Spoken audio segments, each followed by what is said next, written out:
जय हिंद बच्चों। आज की 9वीं कक्षा के लिए हम उस साखी को आगे बढ़ाते हैं जिसमें कबीरदास जी ने अपना मंतव्य व्यक्त किया है। साखी संख्या 5। बच्चे किताब पर ध्यान देंगे, किताब देखेंगे, जिनके पास किताब हो, नहीं तो ऐसे सुनेंगे। हिंदू मुआ राम कई, मुसलमान खुदाई, कहे कबीर सो जीवता जो दूं के निकट न जाए। जीवता का अर्थ होता है जीता है। जीता है, कौन जीता है? शास्त्रों में कहा गया है कृत्य जस्य सह जीवति, जो अच्छा काम करता है वही जीता है। अच्छा काम का मतलब क्या? जो समाज में कल्याण के लिए जीता है, कल्याण करने के लिए जीता है, दूसरों का उपकार करता है, दूसरों की भलाई करता है, उसे साधु कहते हैं, उसी संत कहते हैं। कबीरदास कहते हैं हिंदू मुआ राम कही, मुसलमान खुदाई। हिंदू राम राम कह करके अपने प्राण त्यागते हैं। घर में ऐसे भी जो कोई बूढ़े होते हैं, जो मरणासन्न होते हैं, उनके परिजन पुरजन यह सिखाते हैं कि दादाजी बाबा आप राम राम कहिए, और मुस्लिमों में खुदा खुदा कहिए। तो इन शब्दों का उच्चारण करके जो प्राणांत करते हैं उनके बारे में समाज की आस्था है, लोगों की आस्था है कि वे स्वर्ग में जाते हैं, उन्हें जन्नत नसीब होती है। कबीर का कहना हिंदू मुआ राम कही, मुसलमान खुदाई, कहे कबीर सो जीवता जो दूं के निकट न जाए। कबीरदास का मंतव्य है कि राम और रहीम में कोई भेद नहीं है, वो अभेद हैं और दोनों एक हैं। राम को और रहीम को क्या फर्क पड़ता है? अर्थात वे ही मुक्त होते हैं जो राम रहीम में अभेद मानते हैं। जीते वही हैं जो राम रहीम को एक मानकर भक्ति करते हैं, पूजा करते हैं, उनको अपनाते हैं, स्वीकार करते हैं। कबीर ने ईश्वर खुदा को अभिन्न बताया है। उन्होंने इस पद्यांश में अद्वैतवाद का दर्शन कराया है। अद्वैतवाद क्या होता है? जो दो नहीं हो। जैसे किसी ने परमात्मा से पूछा को हम, मैं कौन हूं? कहा कि जो मैं हूं वही तुम हो। कहा कि मैं, हम ब्रह्मास्मि, मैं ब्रह्म हूं। तब तुम कौन हो? तत्त्वमसि, तत्त्वमसि, तुम भी वही हो जो मैं हूं। अर्थात आत्मा और परमात्मा में कोई भेद नहीं है, कोई अंतर नहीं है। गीता में भगवान कृष्ण ने कहा कि ममई वांसु जीव लोके, हे अर्जुन मेरा ही अंश है, जितने लोग हैं सब मेरे ही अंश हैं।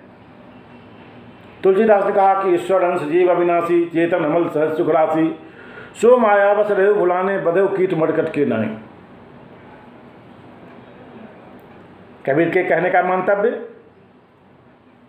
कि वही जीता है जो परमात्मा में भेद नहीं मानता। जो आत्मा वही परमात्मा है और हर संप्रदाय का ईश्वर एक ही है, इस बात को जो मानता है वही जीता है। अर्थात उसके जीने का मकसद अच्छा होता है। इसमें अब आगे हम छठे दोहे में आते हैं।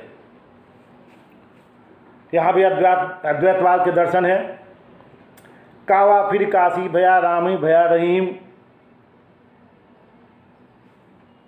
काबा मुस्लिमों का पवित्र स्थल, तीर्थ स्थान। और काशी हिंदुओं का तीर्थस्थल, बाबा विश्वनाथ की नगरी काशी, पौराणिक नगरी। मतलब कहने का क्या मतलब है कि जो कावा है वही काशी है, जो राम है वही रहीम है, कोई भेद नहीं है। जैसे मोट चून मैदा भया बैठ कबीरा जी, मोट चून मैदा भया, जो आटा और मैदा में भेद मानता है। भेद कैसे? दोनों का स्रोत तो एक ही है, गेहूं है। अर्थात जो आटा है वही मैदा है, एक मोटा होता है एक महीन होता है। दोनों में कोई भेद नहीं है, स्रोत एक ही है, ईश्वर का स्रोत एक ही है। प्रकारांतर से उसमें भेद मान लेते हैं। स्वार्थ वृत्ति हमारी इतनी प्रबल होती है कि हम दोनों में भेद मान लेते हैं। कभी कहते नहीं, तू इस अभेद रूपी मैदे का भोजन कर और स्थूल भेदों के चक्कर में मत पड़। मतलब ईश्वर एक है और इसमें अद्वैत भाव का दर्शन कराया कवि ने।